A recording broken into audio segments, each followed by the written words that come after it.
একজন শিক্ষক তার ছাত্রছাত্রীদের নিয়ে শিক্ষা সফরে গিয়েছিলেন। তারা যখন ঘুরতে বের হলো তখন এমন একটা পরিবার দেখতে পেল যার সদস্যরা একে অপরের সাথে চিৎকার করে ঝগড়া করছিল। শিক্ষক তার ছাত্রছাত্রীদের দিকে তাকিয়ে মুচকি হাসলেন এবং জিজ্ঞেস করলেন, তোমাদের কি ধারণা, মানুষ যখন রেগে যায় তখন একে অপরের সাথে চিৎকার করে কথা বলে কেন?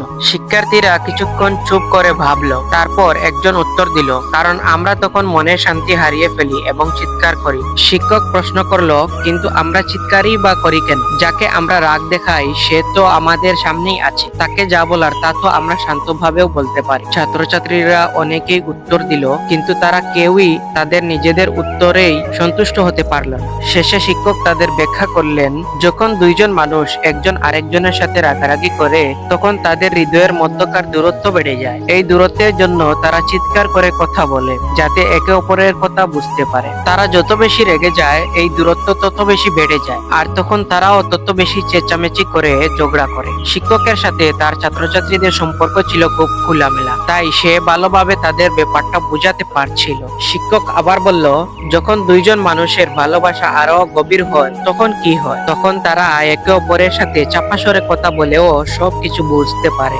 এবং এক পর্যায়ে নিজেদের দিকে তাকিয়েই তারা সবকিছু বুঝতে পারে। সে তার শিক্ষার্থীদের দিকে তাকালো এবং বলল, তোমরা যখন একে অপরের সাথে তর্ক করো, ঝগড়া করো, তখন এমন কোনো শব্দ ব্যবহার করো না যা তোমাদের হৃদয়ের মাঝে দূরত্ব বৃদ্ধি করে। যদি এভাবে চলতেই থাকে তবে হয়তো এমন একদিন আসবে যখন এ দূরত্ব এত বেশি হয়ে যাবে যে আর কোনো শব্দই সেখানে পৌঁছবে না। সেখান থেকে ফিরে আসারও হয়তো আর কোনো পথ থাকবে না।